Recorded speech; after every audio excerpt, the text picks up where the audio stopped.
inyong lahat. Ako nga pala, si Blas Dimihilio Filisario. Ang napili kong tekstong procedural ay kung paano magsaing ng kanin. Ang kanin ay isang mahalagang bahagi ng pang-araw-araw na pagkain ng maraming tao sa buong mundo. Bilang isang napagkukunan ng sistensya at enerhiya, ang kanin ay nagbibigay ng mahalagang bitamina at minimal na kailangan ng katawan upang maging malusog at kaganapan ng mga gawain sa araw-araw. Una sa lahat, ang pinaka-importanteng kasangkapan sa pagsaing ay ito ay walang iba kundi ang bigas. Ang bigas na nagkakahalaga ng 38 hanggang 39 ang pinakamurang peso sa 1 kilo. Ngayon, kung meron na kayong nabiling bigas, pwede na tayong magsimula sa ating unang hakbang.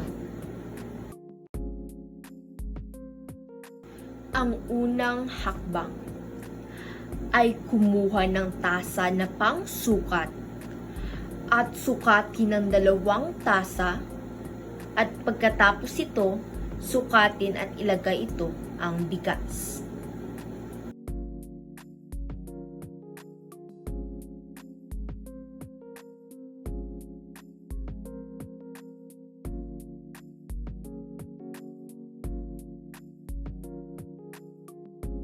At ang ikalawang hakbang ay kung paano natin linisan ang bigas.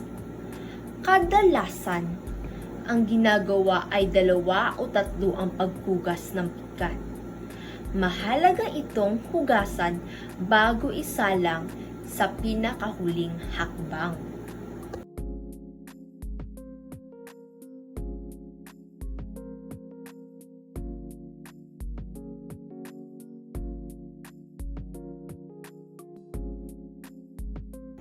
At ang pangalawa sa pinakahuling hakbang ang pagsaling ng sapat na tubig sa ating bigas. Para umalsa, dahil ang ginawa ko sa bigas, 2 tasa para pantay ang ating paglalagay. At ang huling hakbang ay ilagay na natin ito sa lutuan ng bigas. Maghihintay tayo lamang ng 5 o 10 minuto. Ting ting ting ting ting! Mula galing sa pula na naging kuhel, ibig sabihin luto na ang ating sinaing.